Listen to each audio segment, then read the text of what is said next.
Hello and welcome to a very special edition of Tourism Matters. Now, you might notice that I am not the legend that is Carmen Bold. I am SJ Tilbury, and I have turned the tables today on Carmen, and I will be hosting Tourism Matters and asking Carmen all of the questions that she asked me. So, first and foremost, hello, Carmen Bold. Hello, Sarah Jane Tilbury. Thanks for having me today. This is wild. I'm very uncomfortable. I know. And is it? Oh my God, you don't like being like on the other side of the table? Control. I like control. I'm going to be gentle. Do you now? Well, that will become either apparent or not. So, listen, for those that don't know, I worked with Carmen a little while ago. Now, we won't give away too much in terms of her age. And what I remember about Carmen, just as an intro, is that she is incredibly competent, a great leader, um, listens without the need to answer, takes feedback really well with great humour, and is just a natural leader, in my opinion, but also just a bloody good egg. So, Carmen, I'm going to ease you in gently with the questions that you ask everyone so that we can begin that data mining about where people sit on planes, because it's important, especially, for the future generations. So, my friend, you're on the plane, you're traveling a bit. Are you seated in the window, the middle, or the aisle? And why? Right. Well, recently I've discovered that it depends on the length of the flight because I flew Adelaide to Perth recently and I went, bugger it, I'm going with the window because I want to see out the window and I feel like I can manage that 3-hour flight without having to disturb people to go to the bathroom. But any longer than that and I'm going aisle. Yeah. But I don't want the hassle. And also I'm getting a bit more claustrophobic as I get older and I don't like being jammed in the window. So aisle. Aisle it is. Okay, we got Lock it there. in. Lock it in. Now, and it's that awkward moment if people are sleeping, isn't it? Or have got their headphones on and you have to actually touch them, like without consent. It's weird. Not Mm-mm. into it. Going Mm-mm. aisle. If I could Mm-mm. sit in the aisle itself, that would be better. Just on the drinks trolley. Thank you. Right. I think that tells us a bit about you. Now, you're on holidays or on a work trip, and there's, our favorite thing, the buffet breakfast. But there's also a la carte, right? So you can order off the menu. Imagine in your wildest dreams you're in the best hotel ever. What are you having? Now, you cannot bring up sausages, bagels, or any of those things. But what are you having It's been for done. breakfast? I'm going definitely with fruit if I'm somewhere tropical and lovely. And look, I'm going for all the stuff that I wouldn't normally have. So I might be getting a Danish, which I never 100% ever eat unless I'm at a hotel buffet breakfast, or something local. So from memory, the very best thing that I've ever eaten on a hotel buffet breakfast was in Penang. And it was what's their curry called? I can't remember. It was a local curry. And I wouldn't normally eat this for breakfast, but it was the best version of this curry that I can remember ever having in my life. So something local, Mate, something we've sweet. all had leftover curry for breakfast. But I might just also add here that my family and fruit. But my family, being my husband and my child, hate going to the buffet breakfast with me because I just find it anxiety inducing because there's too many options and I don't like food waste. So I kind of really have to do a loop about 4 times before I finally decide what's going on. Noted. Now, I help food waste by just eating everything, as we've discussed. So, look, we're both eco warriors in that sense. Now, that tells me quite a lot about you, Carmen. One being that you are all about, sustainability and the environment. But the other thing that it tells me about you is that you are all about health, really.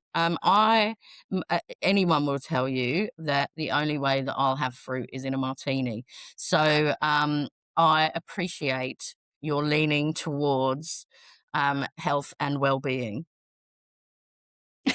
Now, Carmen Bold, tell me about little Carmen. What's young Carmen doing? She's kind of at school and thinking about what her career will be. Talk to me about the early life of boulders. Young Carmen had no idea. No idea. My mum still has the VHS tape of my year 12 kind of end of year thing where they went around and, interviewed everyone in year 12 that was leaving briefly. And they say, what are your plans next year? What are you going to do in your early adult life? And my response verbatim was, I'm going to party hard, real hard. That was it. That's my one line on the video. And so I did. Love that. I had I had I had no idea what I wanted to do. I was a very average student, just kind of cruised along in the middle, not not C's, not A's, just firmly B's all the way along.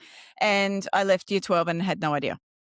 So I decided that over that summer that I wanted to be a flight attendant because I was very interested in traveling, of which I had done very little in my childhood.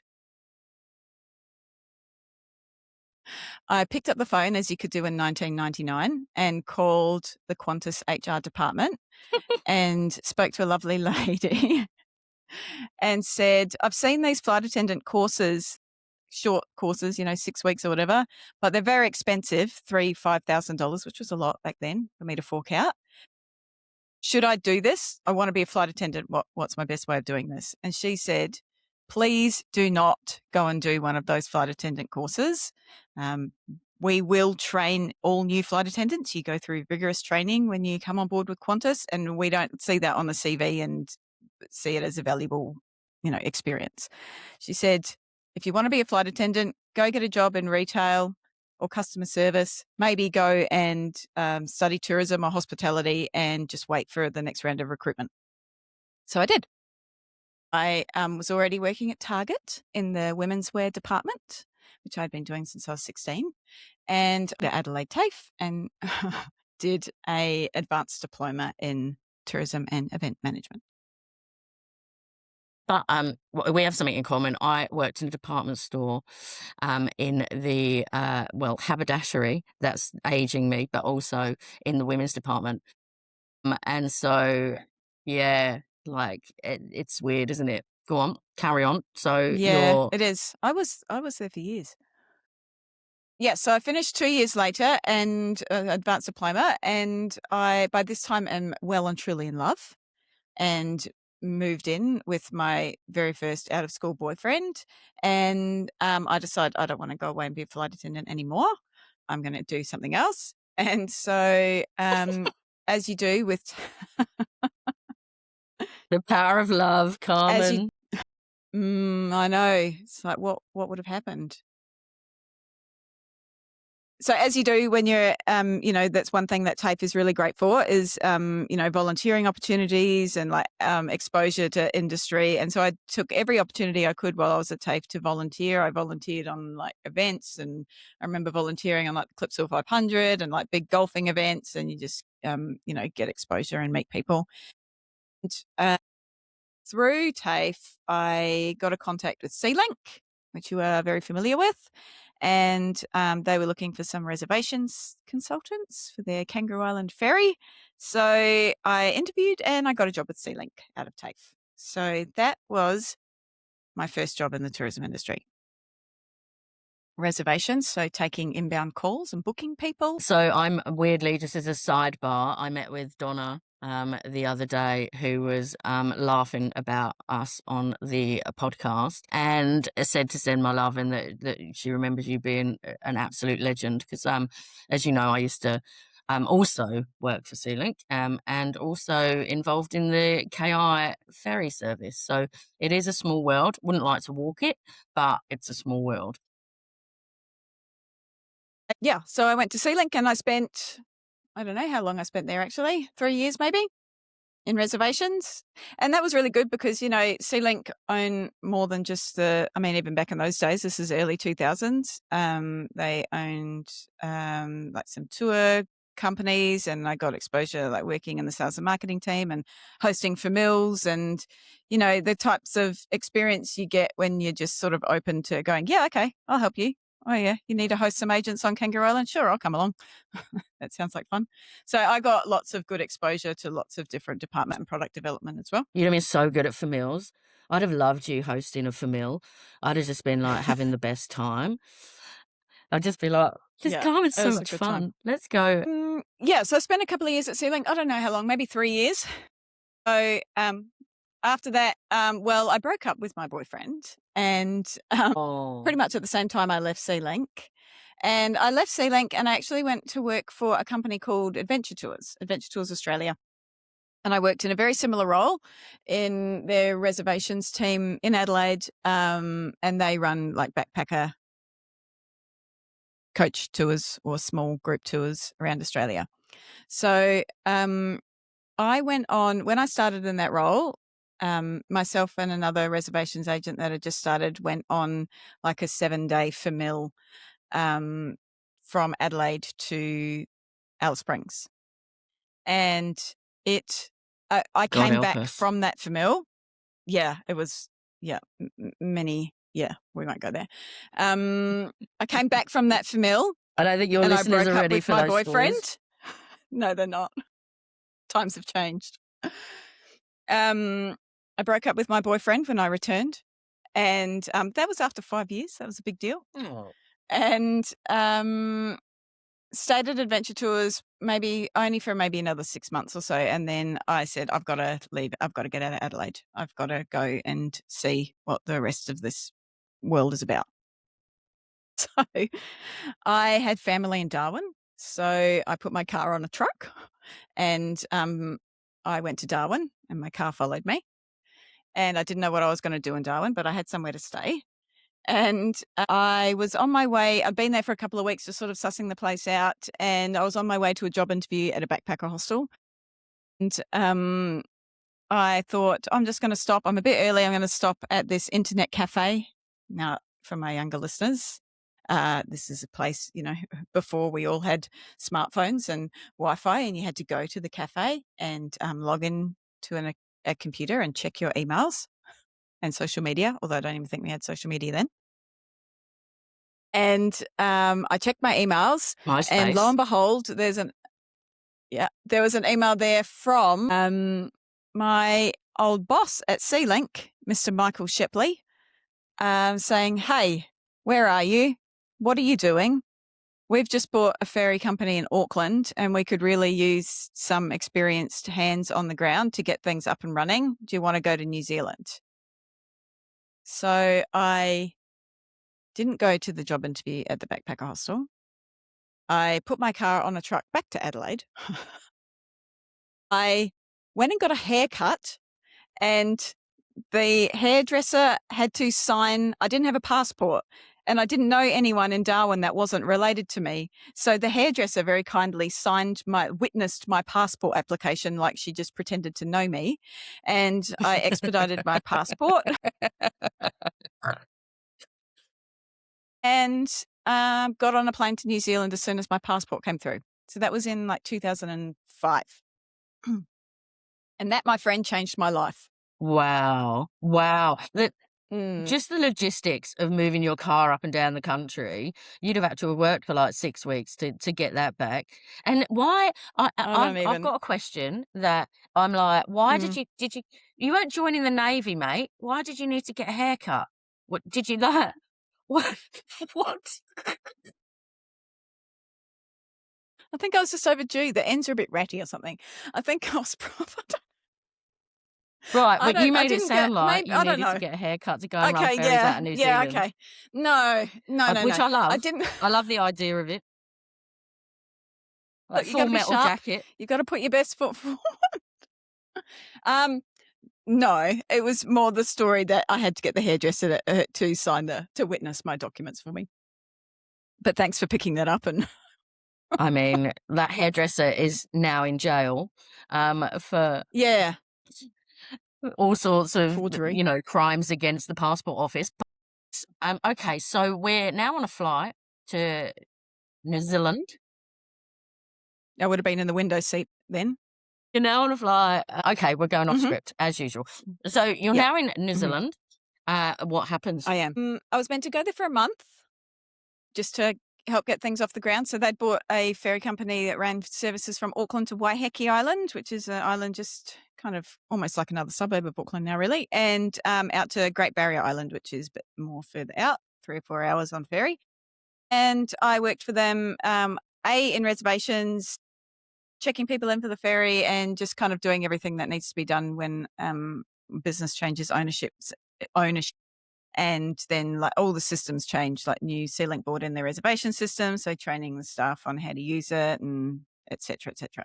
So that was meant to be for a month, and after a month they said, I think we're going to need you here a bit longer. So I ended up staying for 6 months, or till the end of the year at least, 2005.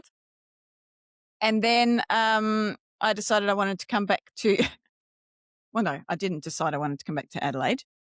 Mr. Michael Shepley struck again and said, we've got a job in Adelaide in product development, and I think you'd be really great at it. I know you did some work in product development. Would you consider coming back to Adelaide to do this job? And I said, which way is the wind blowing? Yeah, all right, I'm going back to Adelaide. So I went back to Adelaide and worked in product development for Sea-Link for not very long, actually, I'm sorry to say.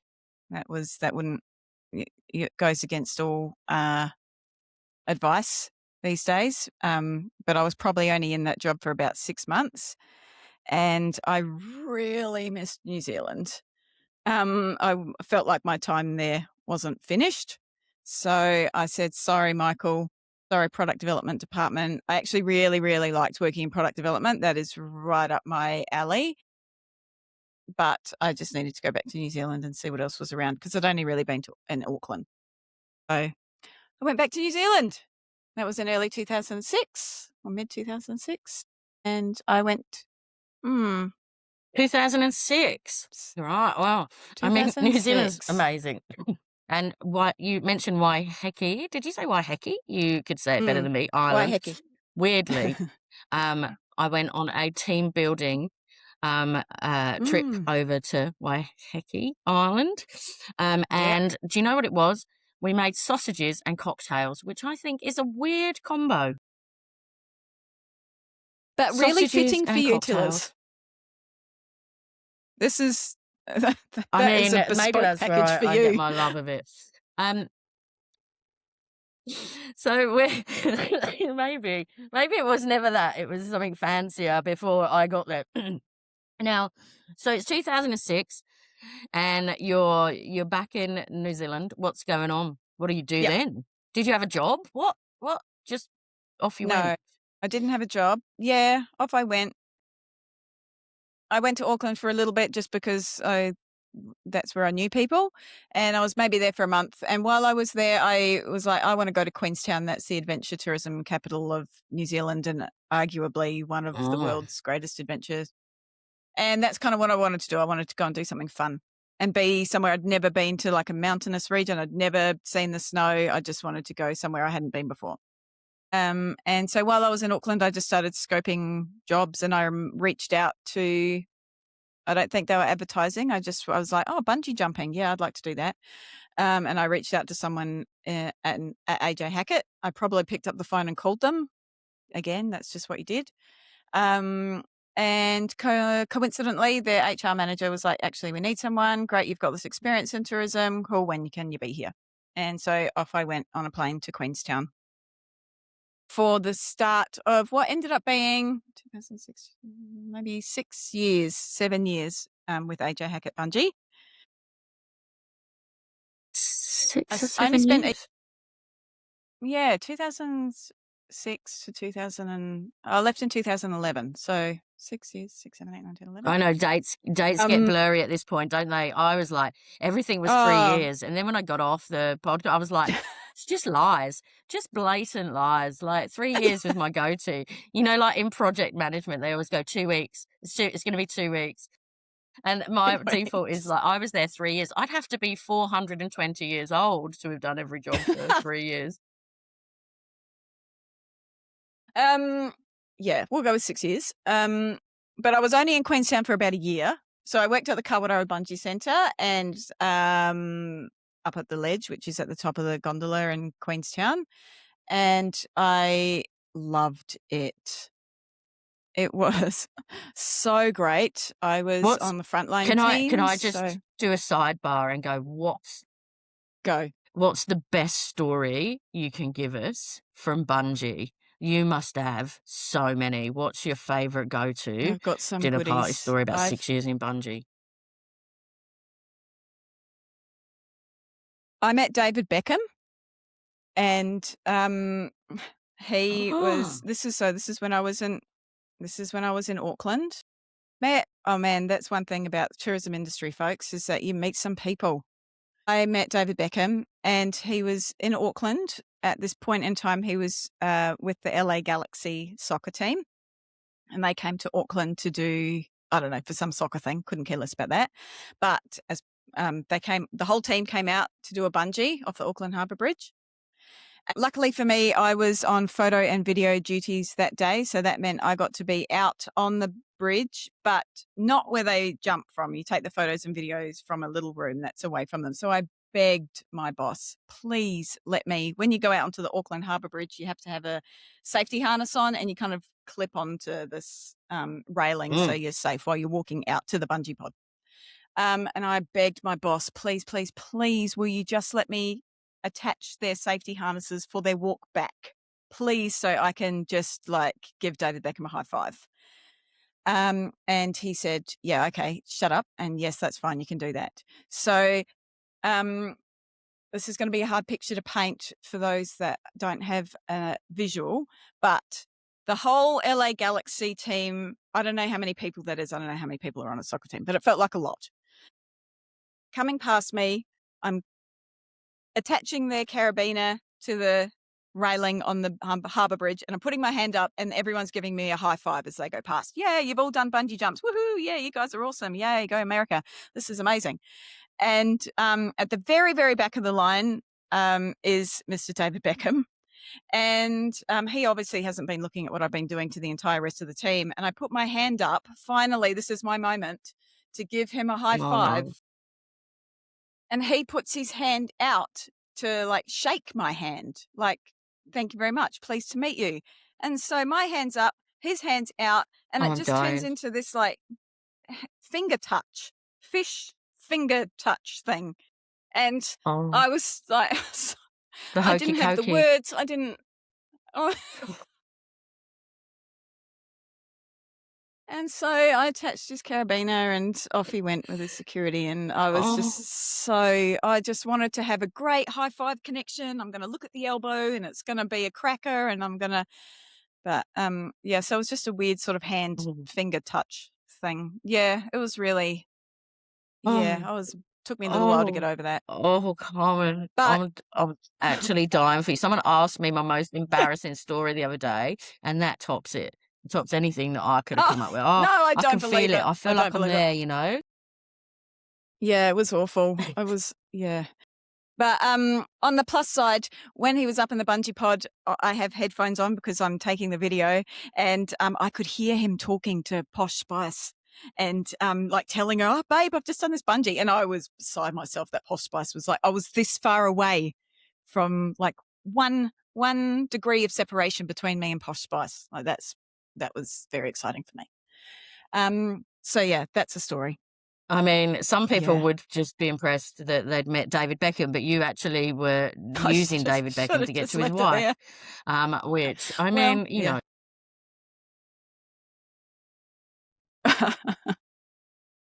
I just do want to take a second there just to point out to listeners and young listeners that the tourism industry will expose you to like the coolest stuff, especially if you work on the front line.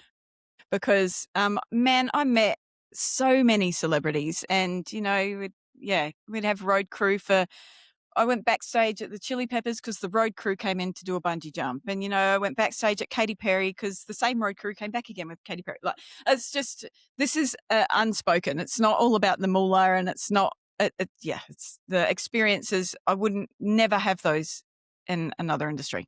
I just wanted to highlight that. I absolutely hear you. And I remember, once, you'll love this story. Now, I'll tell you who it was afterwards, but I used to work with someone at Sea-Link and was a massive polling fan.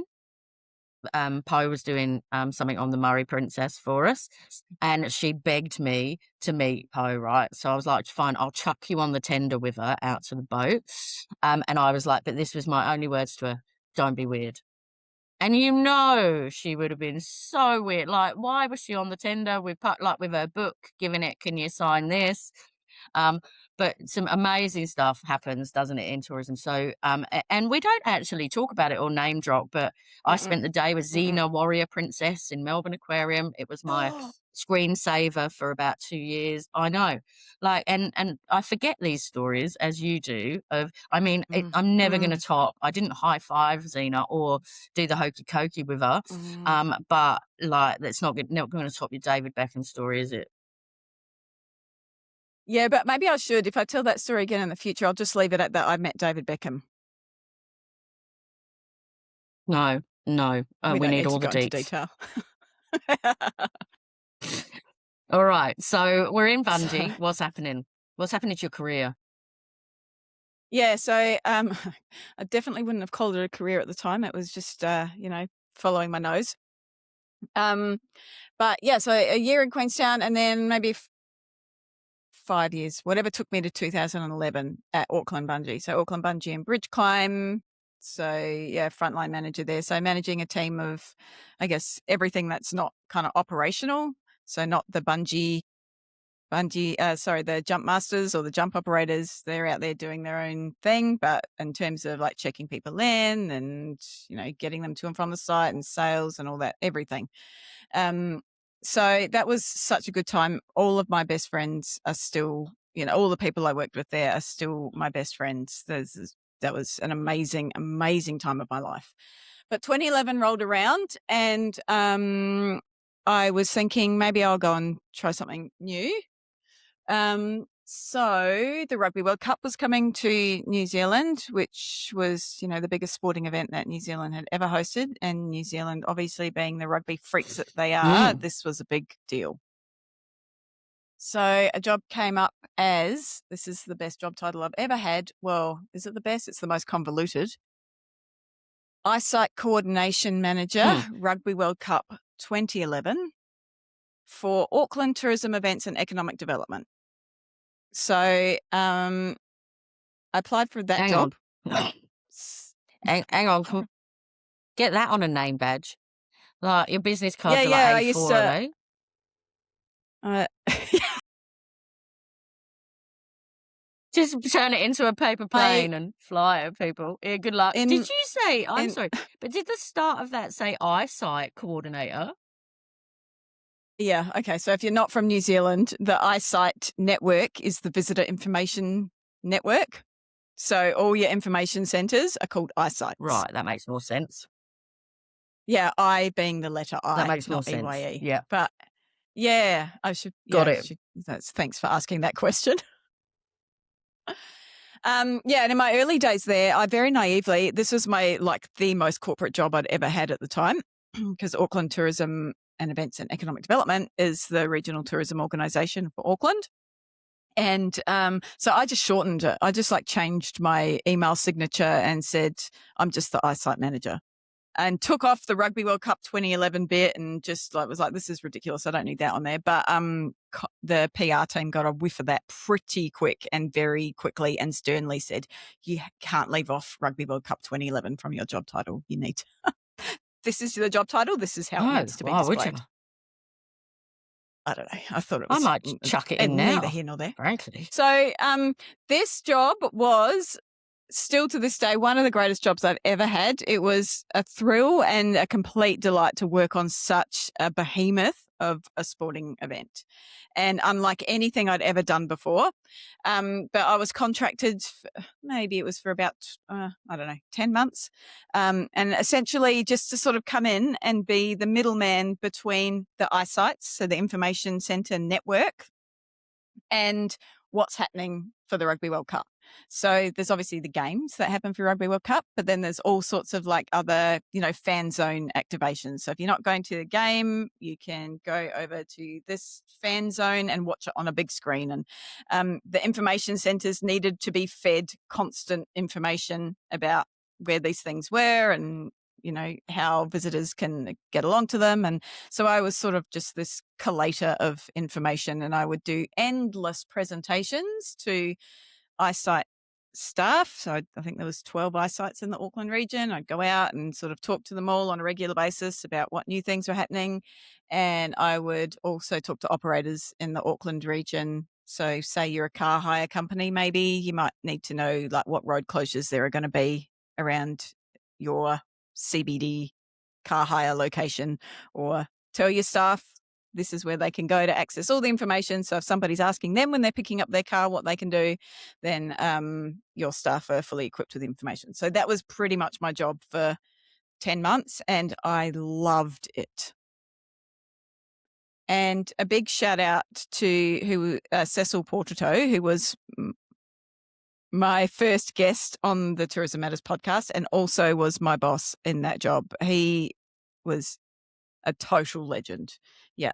There was nothing that man would not just put his hand up and say, yeah, I'll help out. Shout out, but I'm now the host of like Tourism Matters, so like you can't be claiming that.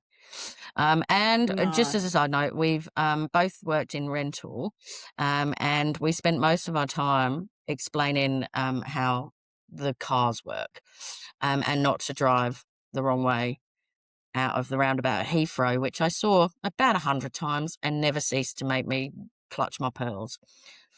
Terrifying. But yes, we're all about giving information, boulders. Okay, so post Cecil, what happens?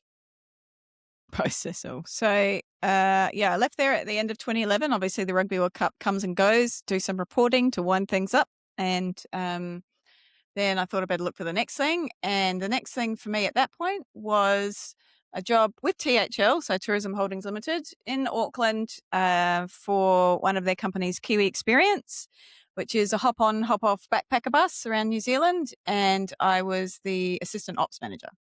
So overseeing operations, which is, as you know, The an big green interesting bus, gig wasn't it? at all times. It's a big green bus. You got it. Oh my God.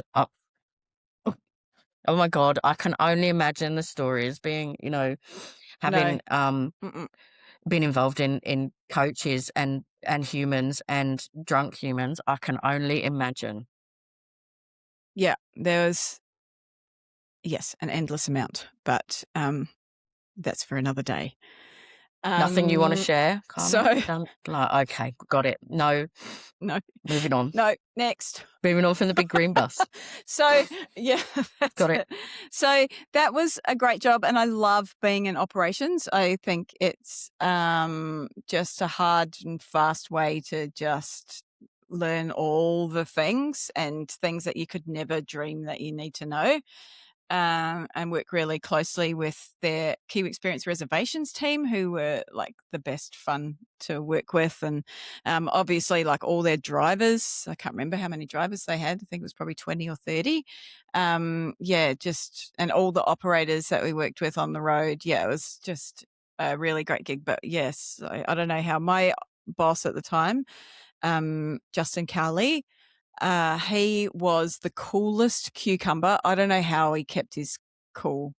Like, I go pretty good under pressure, but I can get a bit flappy sometimes if I feel like I'm losing control. I can flap about a little bit, but he was unflappable. There was, I know. I'm going to cut that bit. I'm gonna like disagree with you a little bit. I think boulders because you might have been like the duck on water, you know, your legs going underneath, but I definitely don't remember you as a flapper. I said flapper, and I don't remember you ever really flapping about. So you cover it pretty well. But yeah, That operational is, leaders, you know, you kind of have to you have to kind of lead by example because if the team panics, it all hell breaks loose, doesn't it?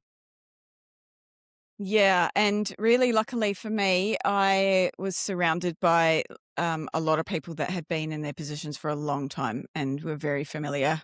With, operations, even if they weren't in the operations team, like a lot of the reservations department were very, very good at troubleshooting when they needed to. So bounce ideas around. As you know, sometimes you have to get creative with your solutions. The coach breaks down or the ferry between the islands is stopped because of the weather or whatever happens. So sometimes you have to get creative, and many minds can make that easier. Yeah. So I was very lucky. But I'm glad to hear you say that you don't think I'm a flapper, because my time at Tourism Holdings in Perth, so that was with Brits, Maui, Kia, and Mighty, that was some of my greatest flapping.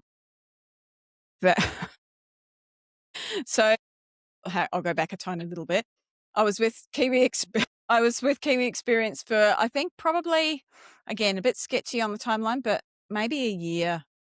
And then at that time, on a personal level, I had just met my now to be husband, and we both decided that we wanted to get out of New Zealand for a while. So we actually went over to Cairns for a little while, and I worked at AJ Hackett Bungy over there.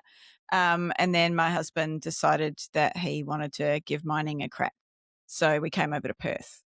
So that's how I landed at Tourism Holdings in Perth, in the camper van Bizzo. And yeah, definitely some of my greatest flapping. Yeah, that was a I mean, interesting it and was flap experience. inducing, I've got to tell you. Like it was, yeah, it was a time, and there was, you know, there was a Mm, lot of, you know, stuff going on in the background, a lot of change, and a lot of, um, you know, things to be done. But you did a phenomenal job out there. So, and I don't mm, remember, I just always remember you being really good natured and really, holding it together for the rest of the team. So, know that mm. Thank you. your flapping is not visible. Okay. So Okay. you've met the love of your life and you've Mm. what happens next?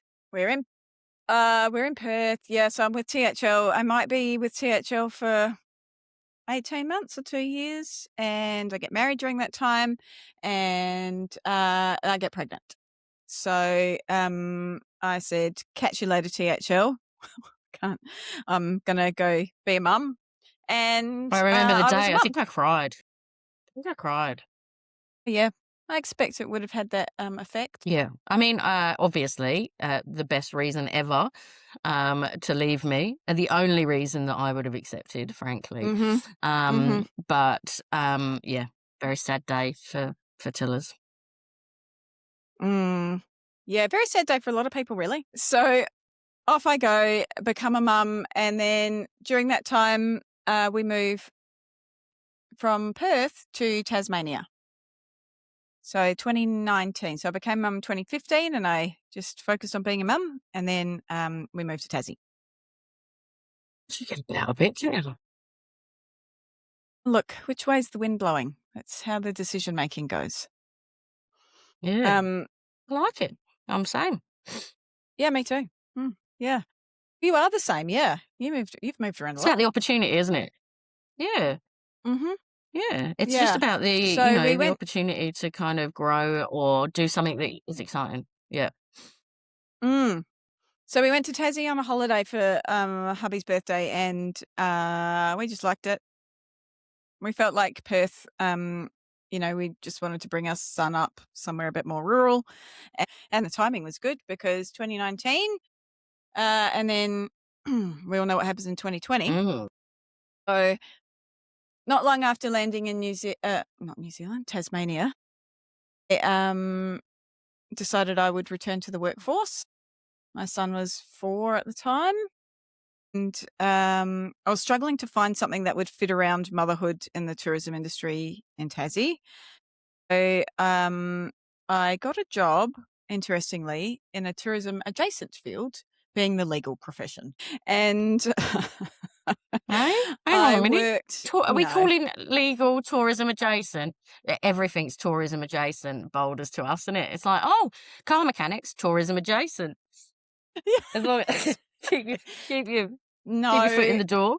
yes. So it Those was lawyers that have tourism trained for adjacent in 7 that. years will love being tourism adjacent. That's right. No, I worked in the events. So I worked for the Law Society of Tasmania as their events officer. So that's the tourism adjacent part. So it was, yes, Got it. for the legal profession, but I was organising countless conferences and professional development workshops for legal professionals in Tasmania. And this was a part-time job, and it fit nicely around kind of school and stuff. So I did that. And I did that for, I think, maybe 2.5 or 3 years. We'll go with 3 years. That seems to be a good number. And, oh yeah, well, I It's a think great so. number. Yeah, 3 years. Well, it probably was actually. I think I left there in like the end of 2021. And I left the Law Society of Tasmania and my role in events. I learnt a lot during that time about events and conferences and business events and professional development. So it was a really good learning time, but I'd kind of had enough after 3 years, and I left that job and I didn't have another job to go to. I thought I'll just see what comes up. And actually, during that time, I started my own business, and it was a gift box business called Jolly Good Collective. I created gift boxes out of sustainable products that I had sourced, and sold gift boxes for a year or two with varying degrees of success.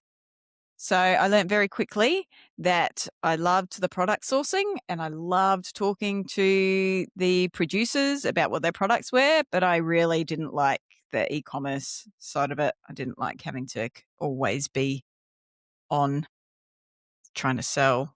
It was definitely an e-commerce business. So I wound that up after a couple of years. And also during that time, Resourceful though, um, boulders. Like, can we just point yeah, out? Like resourceful. Yeah. resourceful, like so you've I, built resilience over the years. Like, and resourceful, kind of you're creating, something from nothing, to fit around, your lifestyle as it was, and focusing mm, on being a mum, but having a bit of a side gig. Like, congratulations, you. Nicely done. oh, I thank you. Thank you very much. You learn so much. I mean, you've dabbled in entrepreneurship as well. You just learn so much when you're starting your own business. Like they say that, motherhood will, put you through the ringer in terms of thinking about who you are in the world and who am I now that I'm a mum and I wasn't this before. And entrepreneurship was a far greater roller coaster ride. I mean, becoming a mum was a challenge, but like, yay, this is working. Yay, I've made a sale. Oh my God, this is really not working. I hate this. What do I do next? The highs and lows are for reals. Mm. So I was doing that. And while I was doing that, so this is 20 something, 2022 ish, 2021, was part of a female entrepreneurship community, and a contract opportunity came up working as a project lead for entrepreneurship and innovation challenges. So essentially sort of event management, project management work, bringing these challenges together for tertiary students, entrepreneurship challenges or hackathons, if anyone is familiar with the term. And I thought, oh yeah, I could do that. And so my client agreed with me that I could do that and that she'd like to work with me. So I did that for Well, actually, I still do that, to be honest. So I continue to do that now. And I work with local, state, and federal government on running these entrepreneurship programs for tertiary high school students. Tertiary students, not high school students. How cool. How cool. Love that. Yeah. And of course, bit of a podcast going on. Do you want to talk about it? Yeah. So here we are now.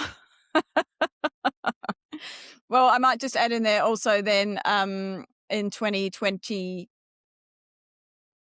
oh God, 3, I continued to do the entrepreneurship challenges, and I took on a job with Destination Southern Tasmania as in their events and membership. I want to call it a department, but it's not a department. There's 4 people that work there. So managing the membership and the industry events for Destination Southern Tasmania, which is the regional tourism organisation in Southern Tassie. So I did that for a couple of years, and I've recently moved on from that role, and here I am with the podcast. So the podcast. Yeah, before you go that on to we the here sit on. podcast, though, hang Yeah, on. go on. Before you go on, I feel like this is a rhetorical question for you, but and it's a big life question. But how many people make up a department? Is there a rule? Like, if a tree falls in the forest, does it make a sound? Like, is there a rule? Like, it's more than 2, it's less than 5. Like, I feel like you've made a statement about the department that isn't based in any fact. So it was a department, and you can leave It that was a in, take it department. out. I'm just saying, I think more than 2. Do you? Podcast. Tell us all about it. Yeah, I do. So, well, in my podcast, I have the production department, I have the hosting department, I have the artwork department. You're the CEO of all of those Can it be departments, the and same I'm very person proud of you. in all the Right. Tell us departments? about how does yes, it absolutely can. Like Yeah. 40 So, towers. all Right. right, tourism matters. So Here we tourism are. matters. Talk us about Well, it does matter. So it was kind of born. So I've spent the last probably year and a half or 2 years with DST, Destination Southern Tasmania, talking to tourism operators like on the daily about what they're doing, what issues they're having. Like that was my job, was to engage with the member base. And also during my time there, I did some mentoring for the Young Tourism Network, and it was becoming more and more evident to me, the more conversations I was having, that many people that either are inside or outside of the tourism industry don't really understand what sort of career pathways there are within the tourism industry. So I'll give you a very quick example. One of the mentees that I had in the mentoring program worked in marketing for a hotel chain. And she said, I went along to a networking event and I heard from somebody that works in product development at Intrepid. And I thought it was really interesting. And I didn't know that was a job. And I think maybe I'd like to try and do that, but I don't know how I can take my skills from marketing to product development, and what even is product development. Can we talk about this? And it was just like a slap across the face. I was like, that's it. I'm done. I can't stop hearing, I can't keep hearing these, hidden career pathways. And I love to chat, and I know lots of people in tourism. I'm just going to start talking to people about what their real career in tourism has looked like, and kind of pull the curtain back and show that it can be a lifelong, viable, rewarding career choice. And I think, Carmen, that You go. the theme that we get from everyone, the theme that we get across all of your podcasts is that it's not a straight path. It is about taking the opportunity, but being open to that opportunity as well, and keeping an eye out for it. Open yourself up to it, and go for it. I think everyone on your podcast has done that very same thing. They followed their instinct and they followed the opportunity, and that's really important. But yeah, it can be a proper career. A real one, whatever that means. So yeah, that's where I'm at. There is no end in sight for the podcast. I love it so much. I have these conversations every week and they're always so interesting, and there's always themes like coming through from one conversation to the other, which you've just touched on. And then at the moment, I'm also off the back of that, doing some work with some education providers and industry bodies on sort of like workforce development and like industry kind of capability. So that's a real issue kind of globally for the tourism and events industry at the moment, especially post-COVID. And I just happen to believe that the tourism industry has a real workforce PR problem. And, I think that if people think of the tourism industry, they think of tour guides and travel consultants and flight attendants, but they don't think of general managers or eyesight coordination managers, or they don't think of product development teams, or they don't, all the things. So I think there's a bit of a PR problem with tourism there. And then I also think that there's a real like industry capability problem in that we get these people into the industry. We do all this hard work to, entice young people to think of the tourism industry as a career choice. And then I think by and large, overall, we don't do a great job of, building an individual's capability and a career pathway to keep them in the industry and keep them engaged and feeling valued in the industry. So that's my focus at the moment. Amazing. I love that. I love that, you've taken your passion for the industry and decided to rally the troops to kind of, let's call it the tourism agenda, to get people, not only into the business, but like upskilled and aware of how rewarding it can be. Now, I do have a question for you. So the podcast obviously is amazing, and I've really enjoyed listening to it. But you'd have a favorite guest, right? That's a loaded question, isn't it? Tell us. I don't. That's Is like it loaded? I choosing. don't. I mean, I don't know. Like, choosing a favorite's You're all hard. my favorites. I don't know. You've had some amazing guests, but I have. it's such a cop out. It's okay. I get it. It's all right. You can email me after. I will. Yeah. So, Once I've stopped what's recording. next? Tell me, what's next This is next in this world domination?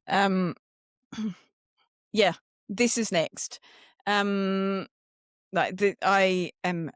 is so cliche and awful, but I just love getting out of bed in the morning and thinking, right, this is my day. Like the podcast is just like, one part of it, but increasing the visibility of tourism is for some reason, that's just where I've landed now. And I think I've spoken to quite a few guests about this. Every single little layer of experience you have through your career gives you your own unique set of eyeballs and your own thoughts and your own insights into whatever it is that you're doing. And I've just got a really deep level of insight now, especially after the entrepreneurship programs I've been running, even though they weren't in tourism, working really closely with like universities and all levels of government and like stakeholder management, and just really having a good understanding of that landscape. And now taking that back into the industry that I love so much and going, right, how are we going to get education providers on board, get operators on board, and get the workforce, the people on board to bring tourism to life in Australia and New Zealand and around the world, and really empower and grow the people because, we are the product. The people are the product. And I think we forget that, and I mean, you'll be all over this, but, the stats show that, we're getting lonelier and more disconnected, and people when they travel are searching for, connection, and they're searching for unique experiences. And the people in the industry, the front service staff, the front desk staff, the tour guides, I don't know, everything. flight attendants. We are the product, and we need good people doing good things in the industry, and that doesn't happen just by creating a new policy. Like, it needs to be, or a government policy, that's. Oh, I'm not going to get on my soapbox about it, but anyway, people. I mean, I completely agree with you. You know, we've spoken about that before. It is the interaction, the authentic interaction, or the funny interaction, or the interesting interaction you have with another human, that takes something from good to great. And I completely agree with you, and I love what you're doing. So, congratulations. Now, Carmen, do you have a hit list of people that you, or a segment? Let's use this to do a call out to some people to kind of, hit them up to come on your podcast. Have you got like a segment of the tourism industry that really interests you, or have you got a couple of people that you want to name and get them to reach out? Well, the cruise ship industry is something that's come up recently in a couple of podcasts from guests, and I need to speak to some people that have had decent career experience in the cruise ship industry, because that's not in my wheelhouse at all, and I want to hear more about it. All right. Well, all you cruise industry leaders and movers and shakers listening to this, hit up Boulders, because we really need your help in that field. That'd be great. I mean, field, that's sea. It's not field. It's water. Water That ocean. based. It's We a really water need your based help in that career ocean. that we know nothing about. Sea. Oh my God. Like, honestly. Um, so, your advice, what advice would you give young Carmen now, with all your years of experience and where you are now and everything that you've learned?